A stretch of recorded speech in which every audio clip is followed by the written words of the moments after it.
വളരെ മനോഹരമായൊരു പ്രഭാഷണമാണ് ഇപ്പോൾ നമ്മളെല്ലാവരും കേട്ടത്. ടി ജി മോഹൻദാസ് സാറിൻ്റെ ചില അബദ്ധധാരണകളും അതിനുള്ള മറുപടിയുമാണ് ജെറി പറഞ്ഞത് നിങ്ങൾ കേട്ടത്. അദ്ദേഹത്തിന് ഇത്രത്തോളം വിവരമുണ്ട് എന്നുള്ളത് നമുക്കിങ്ങനെ മനസ്സിലാക്കാൻ കഴിഞ്ഞത് തന്നെ ഇങ്ങനെയുള്ള ക്ലാസ്സുകൾ വരുമ്പോഴാണ്.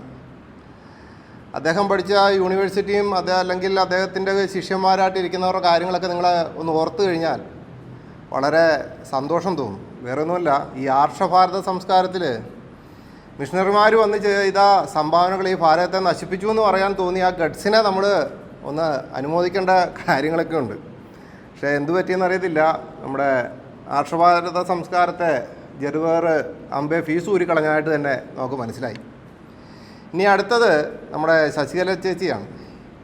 ചേച്ചിക്ക് എന്നും ക്രിസ്ത്യാനികളോട് ഭയങ്കര സ്നേഹമാണ്. കാരണം ഏത് സ്റ്റേജിൽ കിട്ടിക്കഴിഞ്ഞാലും കൊച്ചിനെ ചോറുണ്ണാൻ വേണ്ടി വിളിച്ചു കഴിഞ്ഞാലും ക്രിസ്ത്യാനിറ്റിക്കെതിരായിട്ട് പറയാതെ ചേച്ചിക്ക് ഉറക്കം വരില്ല.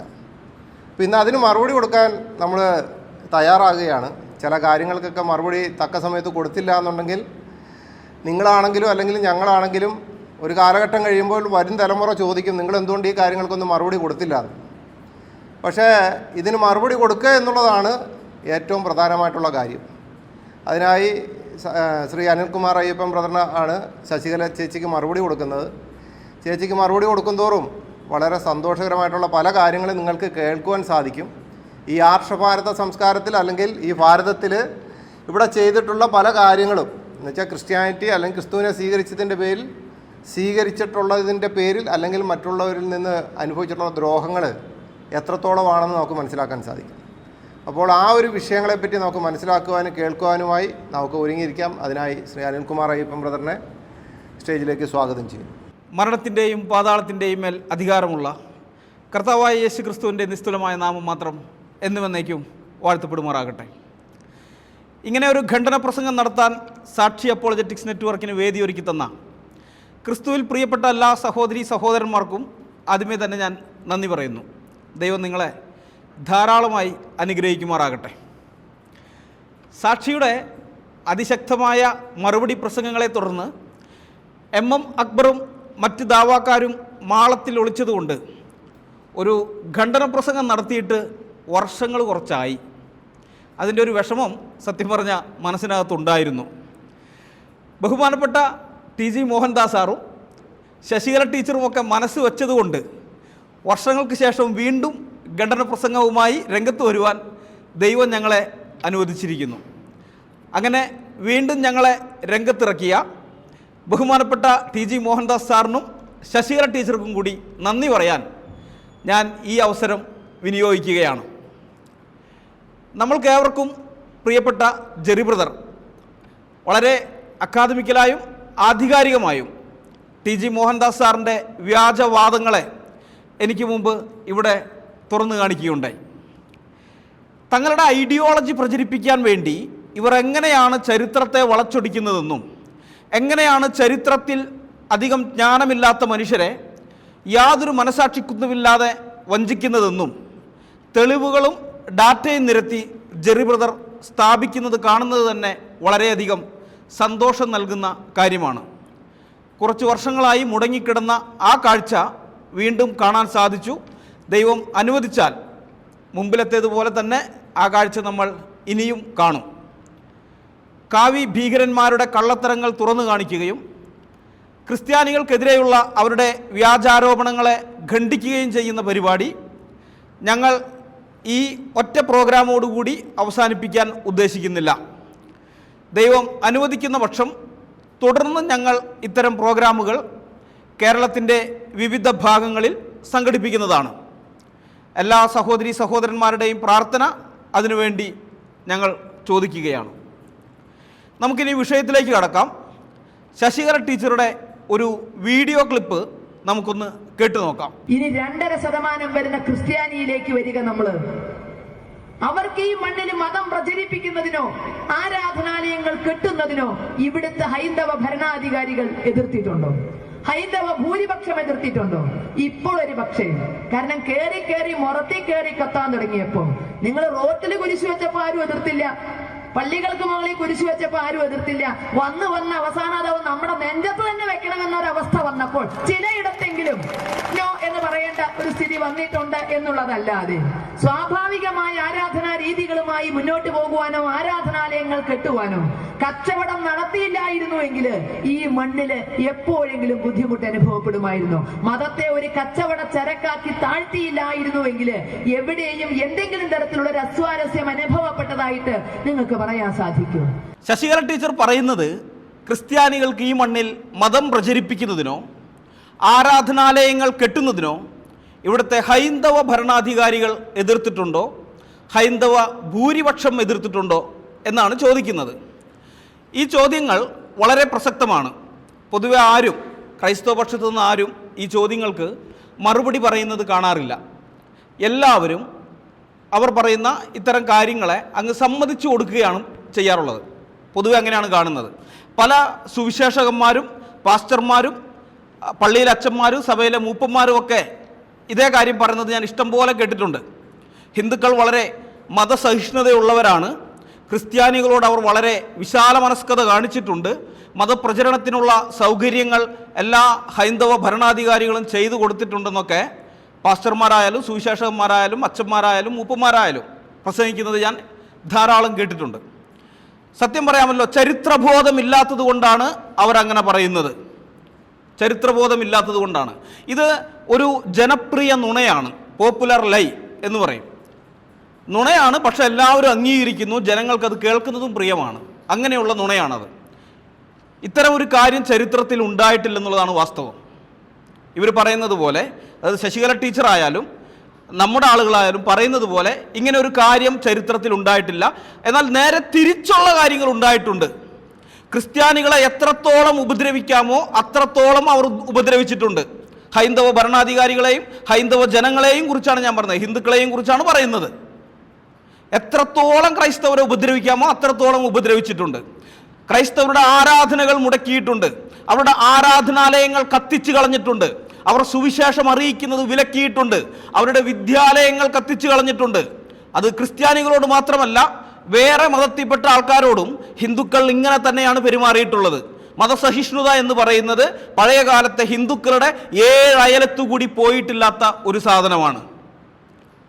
ക്രിസ്ത്യാനികളോടും മുസ്ലിങ്ങളോടും ഇന്നത്തെ ഹിന്ദുത്വവാദികൾ പറയുന്നതേ ക്രിസ്തു മതവും ഇസ്ലാം മതവും വിദേശ മതങ്ങളാണ്, പുറമേ നിന്ന് ഇങ്ങോട്ട് വന്നതാ, വിദേശമാണ്. വിദേശ മതങ്ങൾക്ക് ഇന്ത്യയുടെ മണ്ണിൽ സ്ഥാനമില്ല എന്നാണ് പറയുന്നത്. ഇവരുടെ ഈ വാദം കേട്ടാൽ തോന്നുക വിദേശ മതങ്ങളോടെ ഹിന്ദുക്കൾക്ക് പ്രശ്നമുള്ളൂ, സ്വദേശ മതങ്ങളോട് ഞങ്ങൾക്ക് യാതൊരു എതിർപ്പില്ല, സ്വദേശത്തുള്ള മതങ്ങളെല്ലാം ഞങ്ങൾ സഹിഷ്ണുതയോടെ ഇടപെട്ടിട്ടുള്ളൂ, അത്തരം മതങ്ങളെ ഞങ്ങൾ എല്ലാ വിധത്തിലും പ്രോത്സാഹിപ്പിച്ചിട്ടേ ഉള്ളൂ എന്നാണ് ഇവർ പറയുന്നത് കേട്ടാൽ നമുക്ക് തോന്നുക. എന്നാൽ അതാണോ യാഥാർത്ഥ്യം? ആണോ? ഇന്ത്യയിലുണ്ടായ 2 മതങ്ങളല്ലേ ബുദ്ധമതവും ജൈനമതവും, അല്ലേ? അത് തികച്ചും സ്വദേശി മതങ്ങളല്ലേ, വിദേശത്തു നിന്ന് വന്നതൊന്നും അല്ലല്ലോ. കേരളത്തിൽ BC 3-ാം നൂറ്റാണ്ട് മുതൽ AD 8-ാം നൂറ്റാണ്ട് വരെ സാമാന്യം ഭേദപ്പെട്ട നിലയിൽ ജൈനന്മാരുണ്ടായിരുന്നു, ജൈനമതക്കാർ. കൽപ്പറ്റയിലും സുൽത്താൻ ബത്തേരിയിലും ആലപ്പുഴയിലും മറ്റ് പലയിടങ്ങളിലും ജൈനക്ഷേത്രങ്ങളുടെ അവശിഷ്ടങ്ങൾ ഇപ്പോഴും നമുക്ക് കാണാനായിട്ട് സാധിക്കും. അപ്പോൾ എവിടെ പോയി അവിടുത്തെ ജൈനന്മാരെല്ലാം? അവിടെ ഉണ്ടായിരുന്ന ജൈനന്മാരെ അവരെവിടെ പോയി? അതുപോലെ BC 3-ാം നൂറ്റാണ്ട് മുതൽ കേരളത്തിൽ ബുദ്ധമതക്കാരുണ്ടായിരുന്നു. ജൈനന്മാരെക്കാൾ കൂടുതൽ സ്വാധീനം കേരളത്തിൽ ബുദ്ധമതക്കാർക്ക് ഉണ്ടായിരുന്നു. എവിടെ പോയി ആ ബുദ്ധമതക്കാരെല്ലാം? അവരുടെ ക്ഷേത്രങ്ങൾ എവിടെ?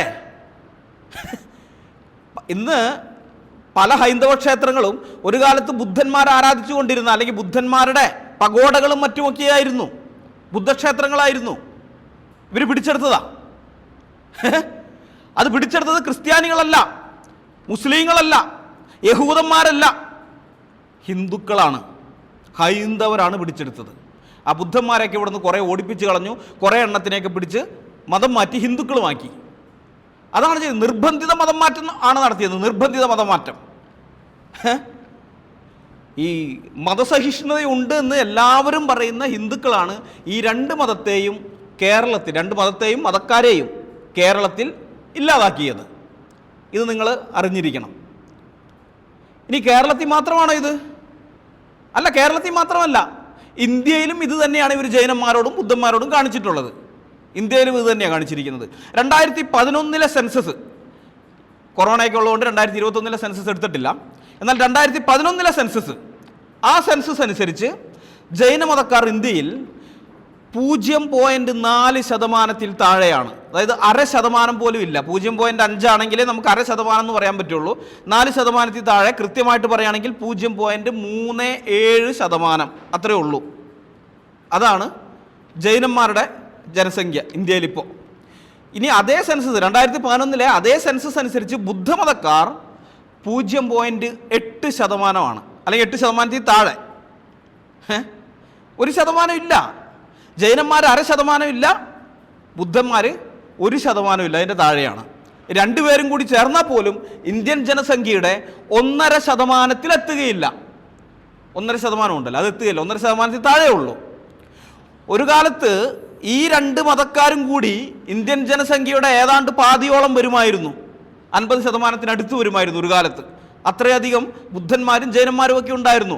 പഴയകാലത്തെ പല രാജാക്കന്മാരും ബുദ്ധമതം സ്വീകരിക്കുകയും ബുദ്ധമതം പ്രചരിപ്പിക്കുകയും ചെയ്തിട്ടുണ്ട്. ഇപ്പം നമുക്കറിയാം, മഹാനായ അശോകൻ കലിംഗ യുദ്ധത്തിന് ശേഷം അദ്ദേഹം ബുദ്ധമതം സ്വീകരിച്ചു. എന്നിട്ട് ബുദ്ധമത പ്രചരണത്തിന് വേണ്ടി ഇന്ത്യ ഒട്ടാകെ, ഇന്ത്യ എന്ന് പറഞ്ഞാൽ ഇന്നത്തെ ഇന്ത്യയല്ല, ഇന്നത്തെ അഫ്ഗാനിസ്ഥാൻ അടക്കമുള്ള ഇന്ത്യയാണ്, അവിടേക്കൊക്കെ ആൾക്കാരെ അയച്ചു. ശ്രീലങ്കയിലേക്ക് അയച്ചു, പലയിടങ്ങളിലേക്ക് അയച്ചു. അങ്ങനെ പ്രചരിപ്പിച്ചിട്ടുണ്ട്. അപ്പം അത്രയധികം ഉണ്ടായിരുന്ന ബുദ്ധമതക്കാർ എവിടെ പോയി? ഒരു കാലത്ത് 50% അല്ലെങ്കിൽ പാതിയോളം വരുന്ന ആ കൂട്ടരാണ് ഇന്ന് 1% താഴെയായിരിക്കുന്നത്. 1% താഴെയായിരിക്കുന്നത്. അപ്പോൾ ചോദ്യം ഇതാണ്, ആരാണ് ബുദ്ധമതക്കാരെയും ജൈനമതക്കാരെയും ഇന്ത്യയിൽ നിന്നും ഇല്ലാതാക്കിയത്? മതസഹിഷ്ണുതയുണ്ട് എന്ന് എല്ലാവരും പുകഴ്ത്തുന്ന ഹിന്ദുക്കളാണത് ചെയ്തിരിക്കുന്നത്, അല്ലാതെ വേറെ ആരുമല്ല.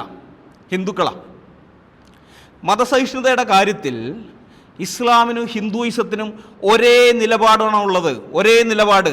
ഒരു നാണയത്തിൻ്റെ രണ്ട് വശങ്ങളാണവ.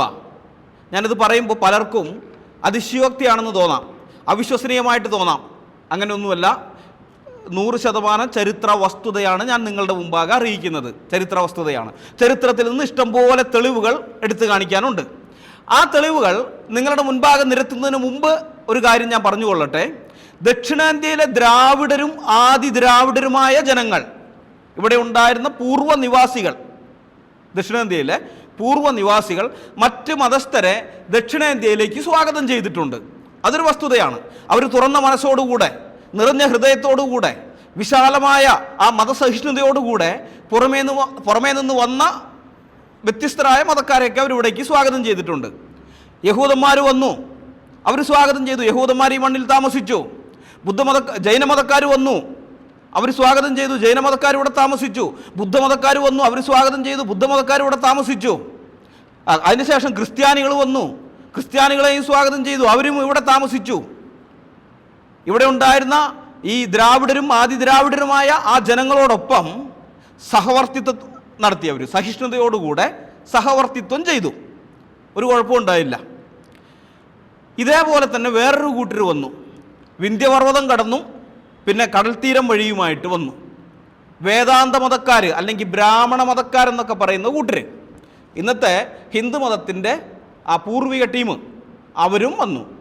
അവർ വന്നപ്പോൾ ഈ ദ്രാവിഡരുടെയും ആദിദ്രാവിഡരുടെയും ജീനുകൾ വഹിക്കുന്ന എല്ലാ മതവിഭാഗക്കാരും അവരെയും സ്വാഗതം ചെയ്തു.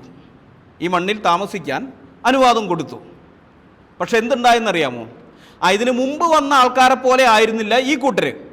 ഈ വേദാന്ത മതക്കാർ, സനാതന മതക്കാർ, ആർഷ സംസ്കാരം എന്നൊക്കെ പറയുന്ന, ആർഷമതക്കാരെന്നൊക്കെ പറയുന്ന ഈ കൂട്ടരുണ്ടല്ലോ, ഇതിനു മുമ്പുണ്ടായിരുന്ന ആളുകളെ പോലെ ആയിരുന്നില്ല അവർ.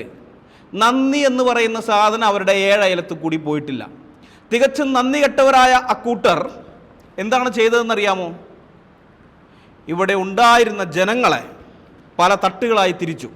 വർണ്ണവ്യവസ്ഥ അടിച്ചേൽപ്പിച്ചു, ജാതി വ്യവസ്ഥ, അതിനകത്ത് ഉപജാതി, ഇങ്ങനെയൊക്കെ പലതും അടിച്ചേൽപ്പിച്ചിട്ട് അവർക്ക് അഭയം കൊടുത്ത അല്ലെങ്കിൽ അവരെ സ്വാഗതം ചെയ്ത ആ ജനങ്ങളെ, ഈ മണ്ണിൻ്റെ മക്കളായിരിക്കുന്ന ആ യഥാർത്ഥ മനുഷ്യരെ, ഇതിൻ്റെ യഥാർത്ഥ ഉടമസ്ഥരായിരിക്കുന്ന ആളുകളെ അവർ തങ്ങളുടെ കാൽ കീഴിലാക്കി വെച്ചു. തങ്ങളുടെ അടിമകളാക്കി, തങ്ങളുടെ കാൽ കീഴിലാക്കി അവർ ചവിട്ടി മെതിച്ച് കളഞ്ഞു. അതാണ് ചരിത്രത്തിൽ നാം കാണുന്നത്. നമ്മൾ ഓർക്കണം, ഈ ബ്രാഹ്മണ മതക്കാരുടെ വാസസ്ഥാനമായിരുന്ന ആര്യാവർത്തമുണ്ട്.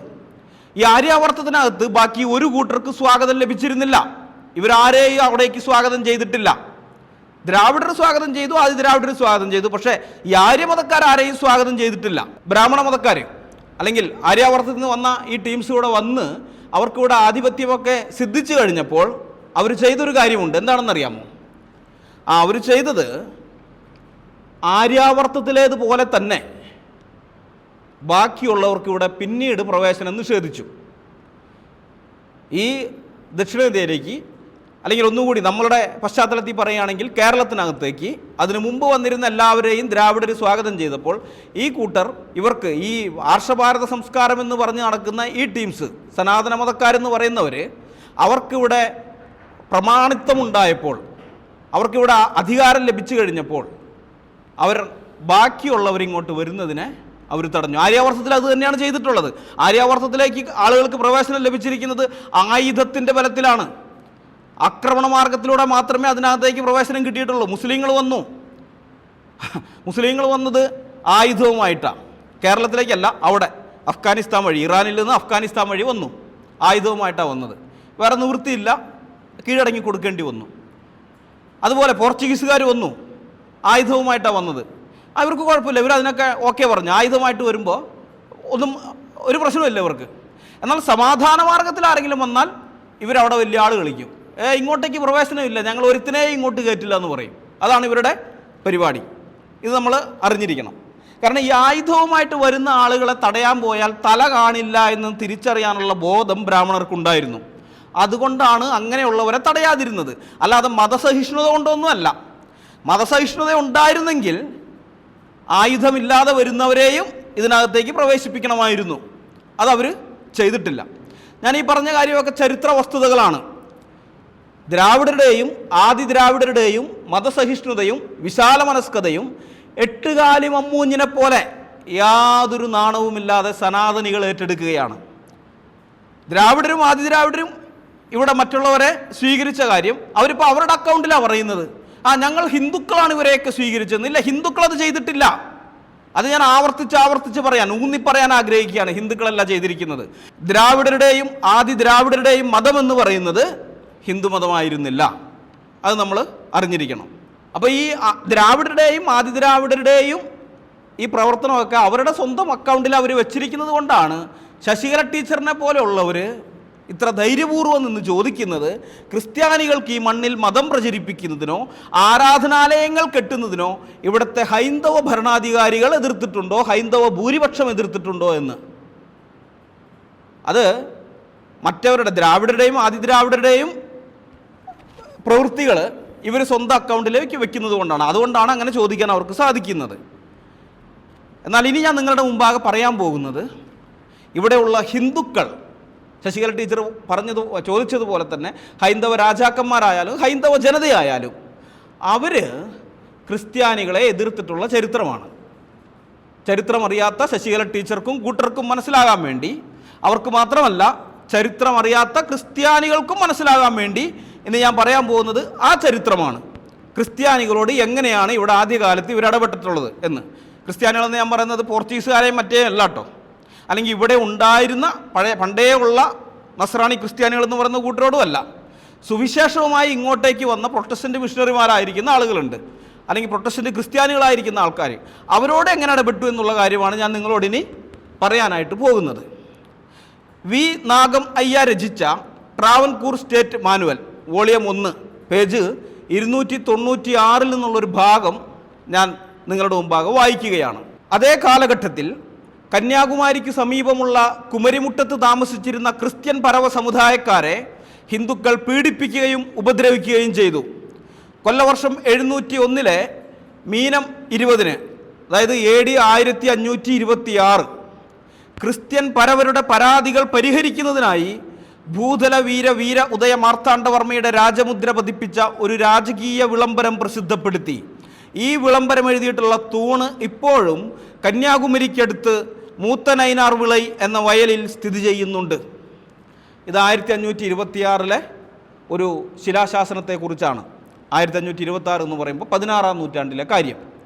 അക്കാലത്തെ സനാതനികൾ ഇവിടെ ഉണ്ടായിരുന്ന ക്രിസ്ത്യാനികളെ, അല്ലെങ്കിൽ പരവജാതിയിൽ നിന്ന് മതം മാറി ക്രിസ്തു മതം സ്വീകരിച്ച ആളുകളെ, കത്തോലിക്കരാണ്, അന്ന് ഇവിടെ പ്രൊട്ടസ്റ്റന്റുകാരില്ല, ആ ക്രിസ്ത്യാനികളെ ഉപദ്രവിച്ചിരുന്നതായും ക്രിസ്ത്യാനികൾ രാജാവിനോട് പരാതിപ്പെടുകയും ചെയ്തതായിട്ട് നമുക്കിതിന്ന് മനസ്സിലാക്കാനായിട്ട് സാധിക്കും. അവരങ്ങനെ പരാതിപ്പെട്ടതുകൊണ്ടാണ് രാജാവ് ഇങ്ങനെ ഒരു ഉത്തരവ് പുറപ്പെടുവിച്ചിരിക്കുന്നത്. അന്ന് തിരുവിതാംകൂറില്ല, അന്ന് വേണാട് എന്ന് പറയുന്ന ചെറിയ നാട്ടുരാജ്യമേ ഉള്ളൂ, തിരുവിതാംകൂറില്ല. ഈ വേണാട് എന്ന് പറയുന്ന ആ ചെറിയ നാട്ടുരാജ്യത്തെ തിരുവിതാംകൂർ എന്ന ഒരു വലിയ രാജ്യമാക്കിയിട്ട്, അക്കാലത്തെ ഇത് നോക്കുമ്പോൾ മറ്റ് നാട്ടുരാജ്യങ്ങളുമായിട്ട് തട്ടിച്ചു നോക്കുമ്പോൾ വലിയ രാജ്യമായിരുന്നു തിരുവിതാംകൂർ. അപ്പം അങ്ങനെ ഒരു വലിയ നാട്ടുരാജ്യമാക്കി മാറ്റിയതിന് ശേഷം മാർത്താണ്ഡവർമ്മ ആ രാജ്യത്തെ ശ്രീപത്മനാഭന് സമർപ്പിക്കുകയുണ്ടായി. അതോടെ തിരുവിതാംകൂർ ഒരു ഹിന്ദു രാഷ്ട്രമായി തീർന്നു. ഇത് ഞാൻ പറയുന്നതല്ല, ചരിത്രകാരന്മാരും പണ്ഡിതന്മാരുമായ ആളുകൾ പറയുന്നതാണ്. തെളിവിനായിട്ട് ഞാനൊന്ന് നിങ്ങളുടെ മുമ്പാകെ വയ്ക്കുകയാണ്. PK ഗോപാലകൃഷ്ണൻ എഴുതിയ കേരളത്തിൻ്റെ സാംസ്കാരിക ചരിത്രം പേജ് 344 പറയുന്നത് ഇങ്ങനെയാണ്: മാർത്താണ്ഡവർമ്മയുടെ ഭരണ നടപടികളിൽ സുപ്രധാനമായ ഒരിനം അദ്ദേഹം തൻ്റെ രാജ്യത്തെ ശ്രീപത്മനാഭന് സമർപ്പിച്ചു എന്നുള്ളതാണ്. AD 1749 അദ്ദേഹം രാജ്യത്തെ പത്മനാഭസ്വാമിക്ക് സമർപ്പിച്ചുകൊണ്ടും അദ്ദേഹവും അനന്തര തലമുറകളും പത്മനാഭദാസൻ എന്ന നിലയിൽ ഭരണം നടത്തുവാൻ തീർച്ചയാക്കി. കേരളത്തിൽ ഇത്രയും കാലം നിലനിന്നിരുന്ന തിയോക്രാറ്റിക് ഭരണകൂടത്തിൻ്റെ സമ്പൂർണ്ണ ഭാവമാണ് ഇതോടെ പ്രത്യക്ഷപ്പെട്ടത്. ഭദ്രദീപം, മുറജപം തുടങ്ങിയ ആഘോഷങ്ങൾ ഏർപ്പെടുത്തപ്പെട്ടു. ബ്രാഹ്മണർക്ക് നിത്യഭോജനത്തിനുള്ള അനേകം ഊട്ടുപുരകൾ സ്ഥാപിക്കപ്പെട്ടു. ബ്രാഹ്മണർക്ക് ദാനം നിർവഹിക്കുന്ന കാര്യത്തിൽ മുമ്പെങ്ങുമില്ലാത്ത വിധത്തിൽ അത്യുദാരമായ നടപടികൾ സ്വീകരിക്കപ്പെട്ടു. മറ്റൊരു വിധത്തിൽ പറഞ്ഞാൽ ബ്രാഹ്മണാധിപത്യം കൊടികുത്തി വാഴുന്ന ഒരു ഹിന്ദു രാഷ്ട്രമാക്കി രാജ്യത്തെ രൂപപ്പെടുത്തി. PK ഗോപാലകൃഷ്ണൻ കേരളത്തിൻ്റെ സാംസ്കാരിക ചരിത്രം പേജ് 344. നമുക്കറിയാം, ഏതൊരു രാജ്യവും മതരാജ്യമായി തീർന്നാൽ അവിടെയുള്ള മറ്റ് മതക്കാരുടെ കാര്യം വളരെ കഷ്ടത്തിലായിരിക്കും. അത് ഏത് മതം, ഇന്ന മതമൊന്നുമില്ല. ഇപ്പോൾ ക്രിസ്തുമതമാണെങ്കിലും അങ്ങനെ ക്രിസ്തുമതത്തിൻ്റെ, ഇപ്പോൾ ഇസ്ലാമിക രാജ്യങ്ങൾ ഇഷ്ടം പോലെയുണ്ട്, പക്ഷെ അങ്ങനെ ക്രിസ്തുമതത്തിൻ്റെ രാജ്യം എന്ന് പറയാനൊന്നുമില്ല. ക്രിസ്ത്യാനികൾക്ക് ഭൂരിപക്ഷമുള്ള രാജ്യങ്ങളുണ്ട്, അതൊക്കെ, പക്ഷേ ക്രിസ്തുമത രാജ്യം എന്ന് പറയുന്ന രാജ്യമൊന്നുമില്ല. ഇനിയിപ്പോൾ ഞാൻ പറയുന്നത് അങ്ങനെ ഒരു രാജ്യം ഉണ്ടായാലും അത് ശരിയല്ല എന്നേ നമ്മൾ പറയുകയുള്ളൂ. പൊളിറ്റിക്സ്, രാഷ്ട്രീയം വേറെ, മതം വേറെ, രണ്ടും തമ്മിൽ കൂട്ടിക്കുഴയ്ക്കരുത്.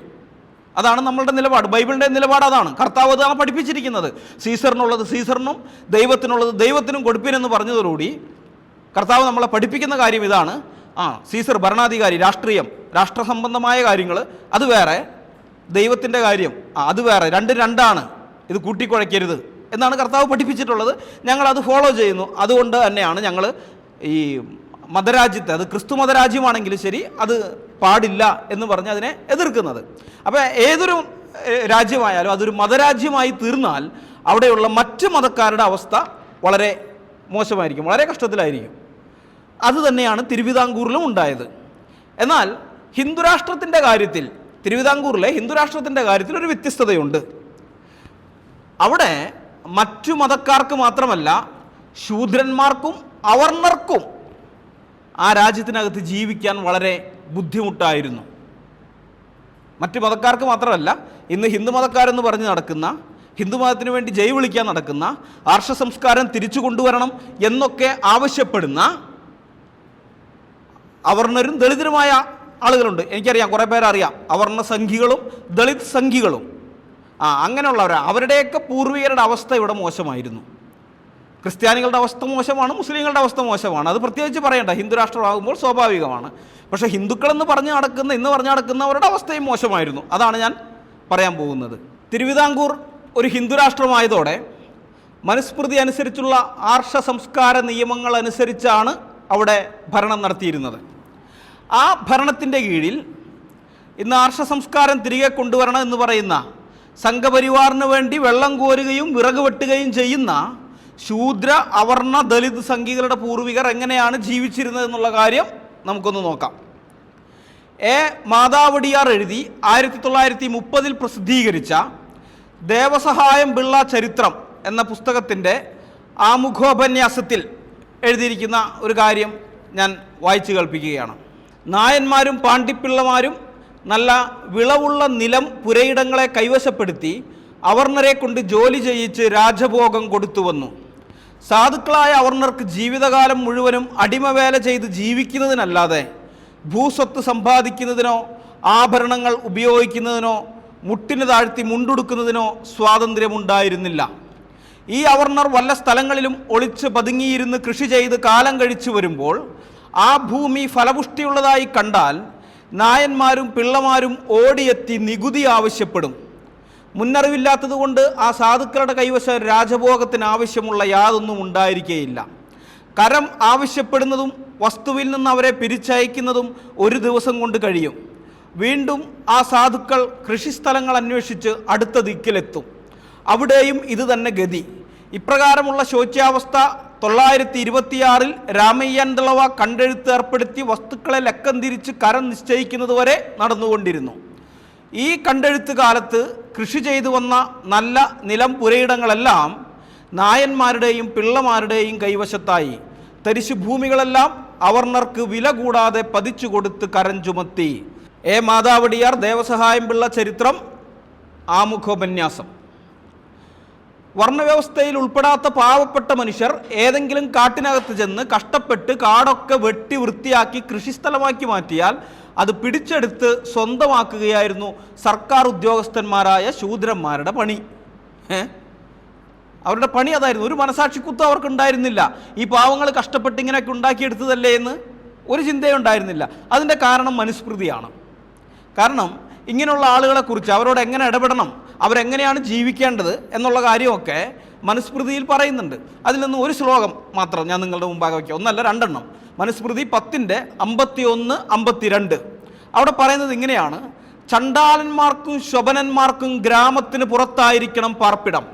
അവർക്ക് ലോഹപാത്രത്തിൽ ആഹാരം കൊടുക്കരുത്. നായയും കഴുതയുമാണ് അവരുടെ സ്വത്ത്. അവർക്ക് ഉടുക്കാൻ ശവത്തിന്മേലിട്ട തുണികൾ, ആഹാരം പൊട്ടിയ പാത്രങ്ങളിൽ, ആഭരണം ഇരുമ്പ് കൊണ്ടുള്ളവ. അവരെപ്പോഴും സഞ്ചരിച്ചു കൊണ്ടേയിരിക്കണം. ഈ 52-ാമത്തെ ശ്ലോകത്തിൻ്റെ അവസാനം പറയുന്നത് അവർ എപ്പോഴും സഞ്ചരിച്ചു കൊണ്ടേയിരിക്കണം എന്നാണ്. മനു അങ്ങനെ പറയുന്നതിനൊരു കാരണമുണ്ട്.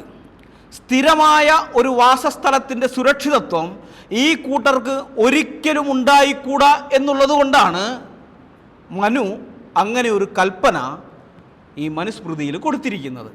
മനസ്സിലായോ? അവരെപ്പോഴും നാടോടികളായി അലഞ്ഞു തിരിഞ്ഞ് ജീവിക്കേണ്ടവരാണ്. അവർ ഏതെങ്കിലും ഒരിടത്ത് സെറ്റിൽ ചെയ്ത് ജീവിതം മെച്ചപ്പെടുത്തുവാൻ അല്ലെങ്കിൽ ഒരു ജീവിത പുരോഗതി അവർക്കുണ്ടാകുവാൻ ഒരിക്കലും അനുവദിച്ചുകൂടാ. അങ്ങനെ അവരെവിടെയെങ്കിലും സെറ്റിൽ ചെയ്യാൻ ശ്രമിക്കുന്നതായി കണ്ടാൽ അവിടെ നിന്ന് അവരെ ഓടിപ്പിച്ചു വിടണം. അവരെപ്പോഴും സഞ്ചരിച്ചു കൊണ്ടിരിക്കേണ്ടവരാണ്. അപ്പോൾ മനുസ്മൃതിയിൽ ഇങ്ങനെ പറഞ്ഞിരിക്കുന്നത് കൊണ്ടാണ് മനുസ്മൃതി അനുസരിച്ച് ഭരണം നടത്തുന്ന ഹിന്ദുരാഷ്ട്രത്തിനകത്തെ ഉദ്യോഗസ്ഥന്മാരായ നായന്മാരും പിള്ളമാരുമൊക്കെ ഈ അവർണർ കഷ്ടപ്പെട്ട് കാട് വെട്ടിത്തെളിച്ചുണ്ടാക്കിയെടുത്ത സ്ഥലങ്ങൾ പിടിച്ചെടുത്ത് അവരെ ഇറക്കിവിടാൻ യാതൊരു മനസാക്ഷിക്കുത്തും അവർക്ക് ഇല്ലാതിരുന്നത്. ഇതാണ് ഹിന്ദുരാഷ്ട്രം വന്നാൽ അവർണർക്കും ദളിതർക്കും ഉള്ള സ്ഥിതി, അവരുടെ ഗതി, അല്ലെങ്കിൽ അവരെ കാത്തിരിക്കുന്ന അവരുടെ വിധി അതാണ്.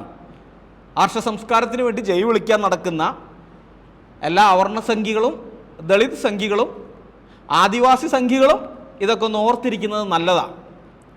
ലണ്ടൻ മിഷൻ സൊസൈറ്റിയുടെ മിഷണറിയായി വളരെ വർഷങ്ങൾ കേരളത്തിൽ പ്രവർത്തിച്ച സാമുവൽ മെറ്റീർ എഴുതിയ ഒരു പുസ്തകമുണ്ട്. The native life in Travancore എന്നാണ് ആ പുസ്തകത്തിൻ്റെ പേര്. അതിൻ്റെ മലയാള പരിഭാഷയുണ്ട്. ഞാൻ കണ്ട കേരളം എന്ന പേരിൽ അത് മലയാളത്തിലേക്ക് പരിഭാഷപ്പെടുത്തിയിട്ടുണ്ട്. ആ പുസ്തകം പുറത്ത് വിൽക്കാൻ വെച്ചിട്ടുണ്ട്. അജീഷ് ബ്രദറിനോട് ചോദിച്ചാൽ ആ പുസ്തകം കിട്ടുന്നതാണ്. സാമുവൽ മെറ്റീർ അവർണരോടും ആദിവാസികളോടുമുള്ള ഇത്തരം ക്രൂരതകൾ നേരിട്ട് കണ്ടിട്ടുള്ള ആളാണ്. കാരണം അദ്ദേഹം കിഴക്ക് മലമ്പ്രദേശങ്ങളിൽ മലയരയന്മാരുടെ ഇടയിലൊക്കെ സുവിശേഷമായിട്ട് ചെന്ന ആളാണ്. അവർക്ക് വേണ്ടി സ്കൂളുകളും മറ്റുമൊക്കെ പണിതിട്ടുള്ള ആളാണ്. അപ്പോൾ അത് അദ്ദേഹത്തിന് അത് കൃത്യമായിട്ട് അറിയാം. ആ നേറ്റീവ് ലൈഫ് ഇൻ ട്രാവൻകൂർ എന്ന് പറയുന്ന പുസ്തകത്തിനകത്ത് അദ്ദേഹം അവർക്കെതിരെയുള്ള അതിക്രമങ്ങളെക്കുറിച്ച് ചെറുതായിട്ടൊന്ന് വിവരിക്കുന്നുണ്ട്. ഞാനത് വായിക്കാം. മുൻകാലങ്ങളിൽ ഈ മലവർഗക്കാരെ അവരുടെ ഭരണാധികാരികളും പ്രബലരായ അയൽക്കാരും ക്രൂരമായി തുരത്തി ഓടിക്കുകയും കഠിനമായി പീഡിപ്പിക്കുകയും ചെയ്തിട്ടുണ്ട്. പ്രതിഫലമൊന്നുമില്ലാതെ ഒരു നിശ്ചിത അളവിലുള്ള മെഴുകും തേനും ക്ഷേത്രങ്ങൾക്ക് വിറകും ഓരോരുത്തരും എത്തിച്ചു കൊടുക്കണമെന്ന് സർക്കാർ നിബന്ധന ചെയ്തിരുന്നു. അതോടൊപ്പം മാനപിടുത്തത്തിൽ സൗജന്യമായി സഹായിക്കുകയും വേണമായിരുന്നു. അതേസമയം ഭൂനികുതി കൊടുക്കുന്നതിൽ നിന്നും അവരെ ഒഴിവാക്കിയിരുന്നു.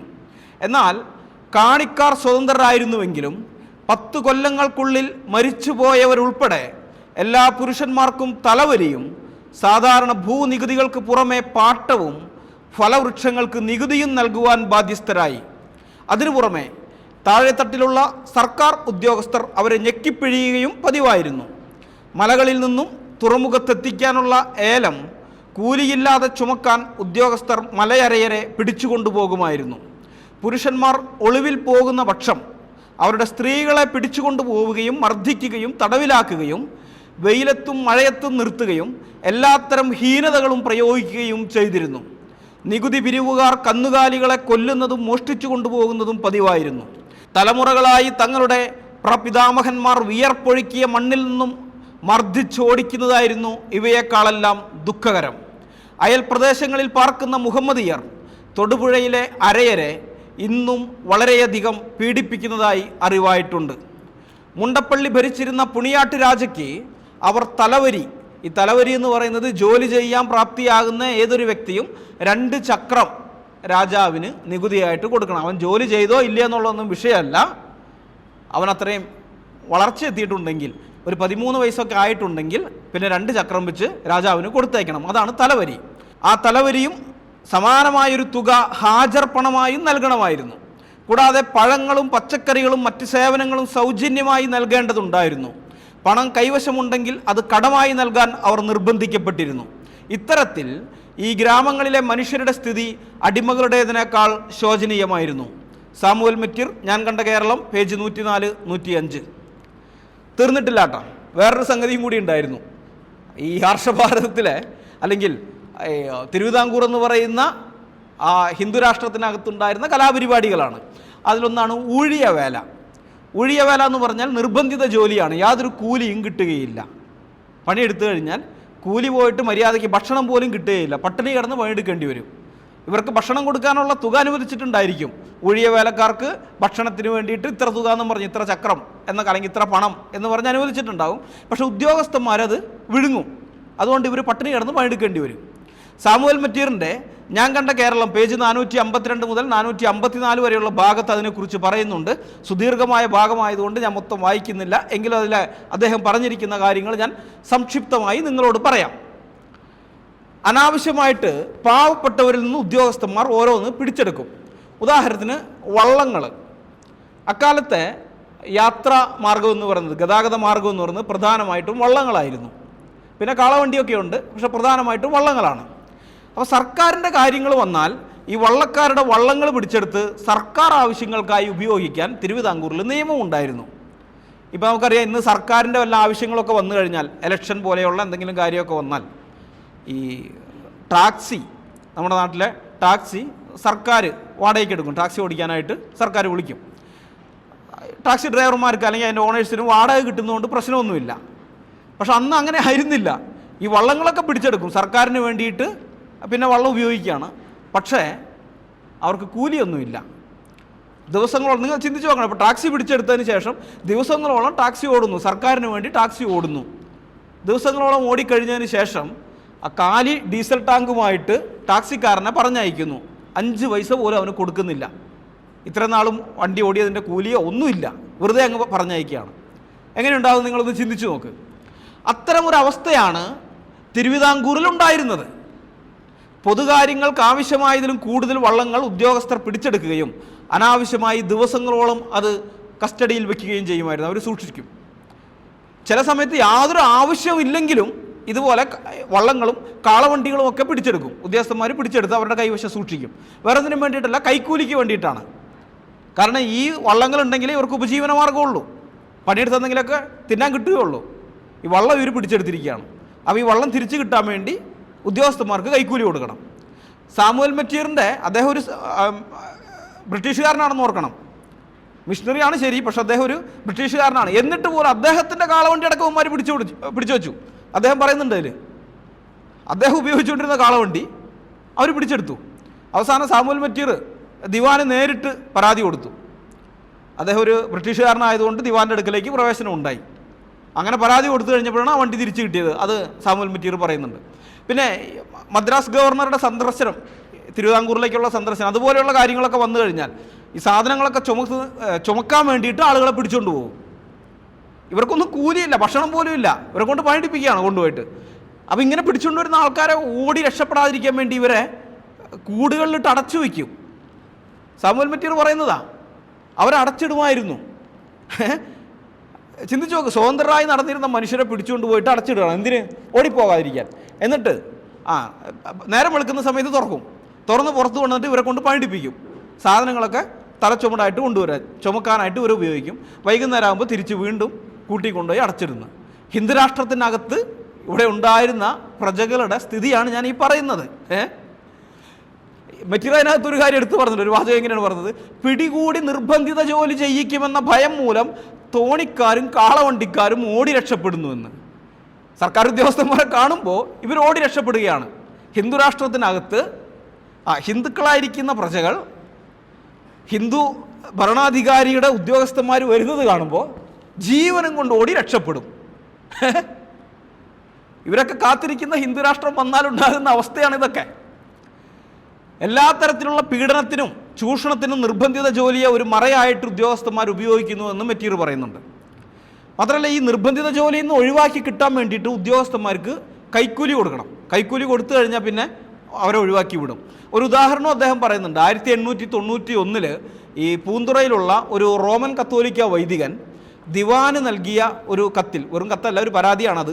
ആ കത്തിനകത്ത് മഹാരാജാവിൻ്റെ യാത്രയ്ക്ക് വള്ളങ്ങൾ ആവശ്യമായിട്ട് വന്നപ്പോൾ പൂന്തുറയിലെ ജനങ്ങൾ 35 പണം കൈക്കൂലിയായി നൽകേണ്ടി വന്ന കാര്യം വെളിപ്പെടുത്തുന്നുണ്ട്. 35 പണം കൈക്കൂലിയായിട്ട് കൊടുക്കേണ്ടി വന്നു.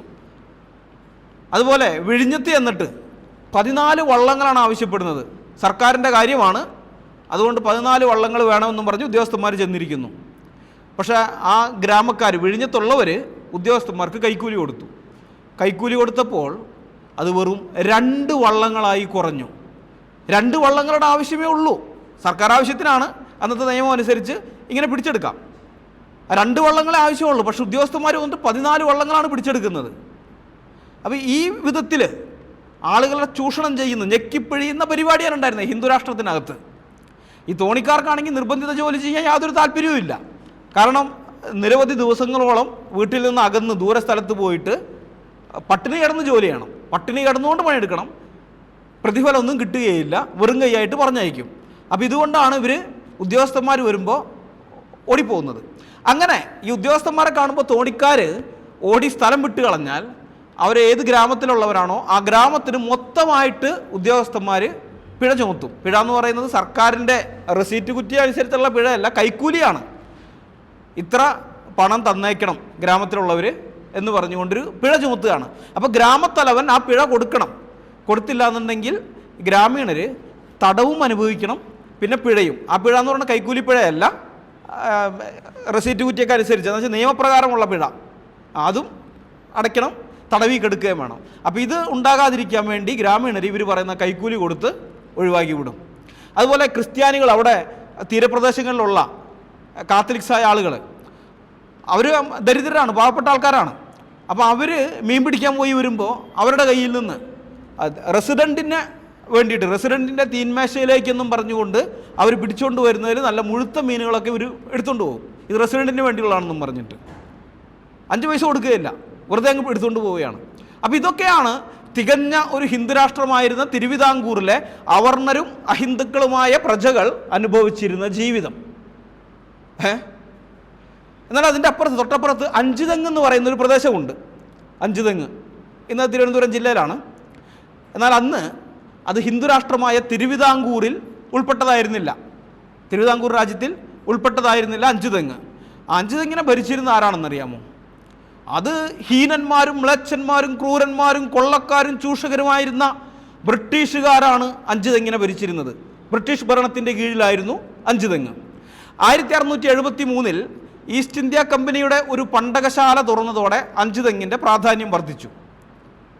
1673 അന്ന് തിരുവിതാംകൂറൊന്നും ഇല്ല കേട്ടോ, വേനാട് എന്ന് പറയുന്ന നാട്ടുരാജ്യമാണുള്ളത്.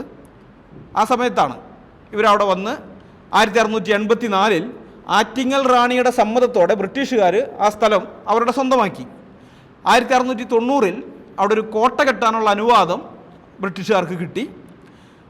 1729 ആയപ്പോൾ തിരുവിതാംകൂർ സംസ്ഥാനത്തെ കുരുമുളകിൻ്റെ കുത്തക ഈസ്റ്റ് ഇന്ത്യ കമ്പനിക്ക് ലഭിച്ചതോടെ അഞ്ചുതെങ്ങിൻ്റെ പ്രാധാന്യം വളരെ ഗണ്യമായിട്ട് വർദ്ധിച്ചു. എന്നാൽ പിന്നീട് ഇന്ത്യയിൽ ബ്രിട്ടീഷ് സാമ്രാജ്യം സ്ഥാപിക്കപ്പെട്ടതോടെ അഞ്ചുതെങ്ങിൻ്റെ പ്രാധാന്യം കുറഞ്ഞു. ഈ ബ്രിട്ടീഷുകാരിവിടെ ഭരണത്തിൽ വരുന്നതിന് മുമ്പ് അഞ്ചുതെങ്ങ് ബ്രിട്ടീഷുകാർക്ക് വളരെ പ്രധാനപ്പെട്ട ഒരു പ്രദേശമായിരുന്നു. പക്ഷേ മൊത്തം ഇന്ത്യ, അല്ലെങ്കിൽ നല്ലൊരു ഭാഗം, ഇന്ത്യയുടെ നല്ലൊരു ഭാഗം അവരുടെ കയ്യിൽ വന്നപ്പോൾ പിന്നെ ഈ ഒരു ചെറിയ പ്രദേശം അത് വലിയ കാര്യമായിട്ട് അവർക്ക് തോന്നിയിരുന്നില്ല. എങ്കിലും ആ പ്രദേശം ബ്രിട്ടീഷുകാരാണ് ഭരിച്ചു വന്നിരുന്നത്. ഇപ്പോൾ നമ്മുടെ മാഹി പോലെ കേരളത്തിൻ്റെ അകത്ത്, കേരളത്തിൽ ഉൾപ്പെടാത്തൊരു പ്രദേശം, അതുപോലെയാണ് തിരുവിതാംകൂറിനകത്ത്, എന്നാൽ തിരുവിതാംകൂറിൽ ഉൾപ്പെടാത്ത ബ്രിട്ടീഷുകാരുടെ ഭരണത്തിൻ്റെ കീഴിലുള്ള ഒരു പ്രദേശം. 1895 ആയപ്പോഴേക്കും ഈ പ്രദേശം തിരുവിതാംകൂറിന് വിട്ടുകൊടുക്കാമെന്ന് ബ്രിട്ടീഷുകാർ ചിന്തിച്ചു. കാരണം അവർക്കതൊരു അധിക ചിലവായിട്ട് തോന്നി. ഇതിനുവേണ്ടി ഉദ്യോഗസ്ഥന്മാരെയൊക്കെ വെക്കണം, അവിടെ ഭരണം നടത്താനും മറ്റുമൊക്കെ ആയിട്ട്. പഴയതുപോലെ ആ അഞ്ചുതെങ്ങ് കച്ചവടത്തിന് അത്ര വലിയ ഇതൊന്നുമില്ല. കാരണം ഇപ്പുറത്ത് വേറെ തുറമുഖങ്ങളൊക്കെ ഉണ്ട് അവർക്ക്, ഇന്ത്യയുടെ മറ്റ് പല തുറമുഖങ്ങളുണ്ട്. അപ്പോൾ പിന്നെ ഈ അഞ്ചുതെങ്ങിനെ ആശ്രയിക്കേണ്ട കാര്യമില്ല. അപ്പോൾ അതങ്ങോട്ട് ഇവർക്ക് വിട്ടുകൊടുക്കാം, തിരുവിതാംകൂർക്ക് അങ്ങ് വിട്ടുകൊടുക്കാമെന്നവർ ചിന്തിച്ചു. അങ്ങനെ ഏകദേശം 1598 ആയപ്പോഴേക്കും ഈ അഞ്ചുതെങ്ങ് തിരുവിതാംകൂറിൽ ലയിപ്പിക്കാൻ ഏതാണ്ട് തീരുമാനമായി. അപ്പോൾ അഞ്ചുതെങ്ങിൻ്റെ ഭരണാധികാരികൾ, ഞാൻ പറഞ്ഞല്ലോ അത് ഹിന്ദുരാഷ്ട്രമല്ല, ഹിന്ദുരാഷ്ട്രത്തിൽ ഉൾപ്പെട്ടതല്ല, അതിൻ്റെ ഭരണാധികാരികൾ ഹിന്ദുക്കളല്ല, അത് കണ്ണിൽ ചോരയില്ലാത്ത ക്രൂരന്മാരായ ദുഷ്ടന്മാരായ ബ്രിട്ടീഷുകാരാണ്, അവരാണത് ഭരിക്കുന്നത്. അപ്പോൾ അതുകൊണ്ട് അവരൊരു കാര്യം ചെയ്തു. നമ്മുടെ നല്ലവരിൽ നല്ലവരായ ഹൈന്ദവ ഭരണാധികാരികൾ ആരും ഒരിക്കലും ചെയ്യാത്തതായൊരു കാര്യം അതവർ ചെയ്തു. അവർ അഞ്ചുതെങ്ങിലുള്ള ജനങ്ങളോട് അഭിപ്രായം ചോദിക്കാൻ തീരുമാനിച്ചു. ഈ പ്രദേശം തിരുവിതാംകൂറിൽ ലയിക്കുന്ന കാര്യത്തിൽ, അതിനെ ലയിപ്പിക്കുന്ന കാര്യത്തിൽ ജനങ്ങളുടെ അഭിപ്രായം എന്താണ് എന്ന് ചോദിക്കാൻ തീരുമാനിച്ചു. കാരണം അഞ്ചുതെങ്ങ് എന്ന് പറയുന്ന സ്ഥലം വിട്ടുകൊടുക്കുമ്പോൾ ആ സ്ഥലം മാത്രമല്ല, ഭൂമി മാത്രമല്ല, അതിനകത്തുള്ള ജനങ്ങളെയും കൂടിയാണ് വിട്ടുകൊടുക്കുന്നത് തിരുവിതാംകൂറിലേക്ക്. പിന്നെ ആ ജനങ്ങൾ ബ്രിട്ടീഷ് ഭരണത്തിൻ്റെ കീഴിലല്ല, തിരുവിതാംകൂർ ഭരണത്തിൻ്റെ കീഴിലായിരിക്കും. അപ്പോൾ ആ ജനങ്ങളുടെ അഭിപ്രായം അറിയണമല്ലോ, അവരുടെ വിധിയാണല്ലോ, അവരുടെ ഭാഗതയെ നിർണ്ണയിക്കുന്ന കാര്യമാണ്. അപ്പോൾ അവർക്കും അതിനകത്തൊരു പങ്ക് വേണം. അതുകൊണ്ട് നമ്മൾ ഭരണാധികാരികൾ തീരുമാനിച്ചാൽ പോരാ, ജനങ്ങളുടെ അഭിപ്രായം അറിയണമെന്ന് ബ്രിട്ടീഷുകാർ തീരുമാനിച്ചു. അവർ ക്രൂരന്മാരും ദുഷ്ടന്മാരുമായതുകൊണ്ടാണ് അങ്ങനെ തീരുമാനിച്ചത്. നമ്മുടെ ഹൈന്ദവ ഭരണാധികാരികളാണെങ്കിൽ അങ്ങനെയുള്ള തീരുമാനമൊന്നുമില്ല, നേരിട്ട് അങ്ങോട്ട് ലയിപ്പിക്കണം, അങ്ങനെ ചെയ്യുള്ളൂ. അപ്പോൾ നിങ്ങളൊന്ന് ചിന്തിക്കണം, ഇങ്ങനത്തെ ഒരു സ്ഥിതി വരുമ്പോൾ, ഇങ്ങനെ ഒരു അഭിപ്രായം ചോദിക്കുമ്പോൾ അവിടെയുള്ള ഹിന്ദുക്കളുടെ അഭിപ്രായം എന്തായിരിക്കും? ഒരു ഹിന്ദു രാഷ്ട്രത്തിലേക്ക് ഇതിനെ ലയിപ്പിക്കാൻ പോവുകയാണ്. ഇതിപ്പോൾ ഭരിച്ചുകൊണ്ടിരിക്കുന്നത് ബ്രിട്ടീഷുകാരാണ്, വിദേശികളായ ബ്രിട്ടീഷുകാർ, ക്രിസ്ത്യാനികളായ ബ്രിട്ടീഷുകാർ. അപ്പോൾ അവരുടെ ഭരണത്തിൻ്റെ കീഴിലിരിക്കുന്നതാണോ അതോ ഹിന്ദു രാഷ്ട്രത്തിൽ ചേരുന്നതാണോ? ഏതാണ് ഹിന്ദുക്കൾക്ക് നല്ലത്? ഹിന്ദുക്കളുടെ അഭിപ്രായം എന്തായിരിക്കും? അങ്ങനെ ഒരു സർവേ നടത്തുമ്പോൾ അല്ലെങ്കിൽ അവരുടെ അഭിപ്രായം ചോദിക്കുമ്പോൾ എന്തായിരിക്കും അവർ പറയുക? സാധാരണഗതി നമ്മൾ ചിന്തിക്കുന്നത് ഹിന്ദുമത പ്രമാണ ഗ്രന്ഥങ്ങളനുസരിച്ച് ഭരണം നടത്തുന്ന തികഞ്ഞ ഹിന്ദുരാഷ്ട്രമായ ആ തിരുവിതാംകൂറിലേക്ക് ചേരാനാണ്. അതിലേക്ക് ചേരാനാണ് ഹിന്ദുക്കൾ ആഗ്രഹിക്കുക. അല്ലാതെ കണ്ണിച്ചോരയില്ലാത്ത ക്രൂരന്മാരും ദുഷ്ടന്മാരും ഹിന്ദുമത ഗ്രന്ഥങ്ങൾ പറയുന്നതനുസരിച്ച് മ്ലേച്ഛന്മാരുമായ ബ്രിട്ടീഷുകാരുടെ ഭരണത്തിൻ്റെ കീഴിൽ തുടരാനായിരിക്കില്ല അവർ ആഗ്രഹിക്കുക. അങ്ങനെയാണല്ലോ നമ്മൾ ചിന്തിക്കുക. ബ്രിട്ടീഷുകാരുടെ ക്രൂര ഭരണത്തിൽ നിന്ന് എങ്ങനെയെങ്കിലും ഒന്ന് രക്ഷപ്പെട്ട് ഹിന്ദുരാഷ്ട്രത്തിനകത്ത് ചേർന്നാൽ മതി. അങ്ങനെ ചേരാനുള്ളൊരു സുവർണാവസരമാണ് അഞ്ചുതെങ്ങിലെ ഹിന്ദുക്കളുടെ മുമ്പിൽ വന്നിരിക്കുന്നത്. പക്ഷേ എന്താണ് പറഞ്ഞതെന്നറിയാമോ അവിടുത്തെ ജനങ്ങൾ? അതിൻ്റെ ചരിത്രരേഖ നമ്മുടെ മുമ്പാകെ ഉണ്ട്. ബ്രിട്ടീഷുകാർ അഞ്ചുതെങ്ങിലെ ജനങ്ങളോട് അഭിപ്രായം ചോദിച്ചതിൻ്റെ റിസൾട്ട് എന്താണെന്നുള്ള കാര്യം പത്രത്തിൽ വന്നിരുന്നു.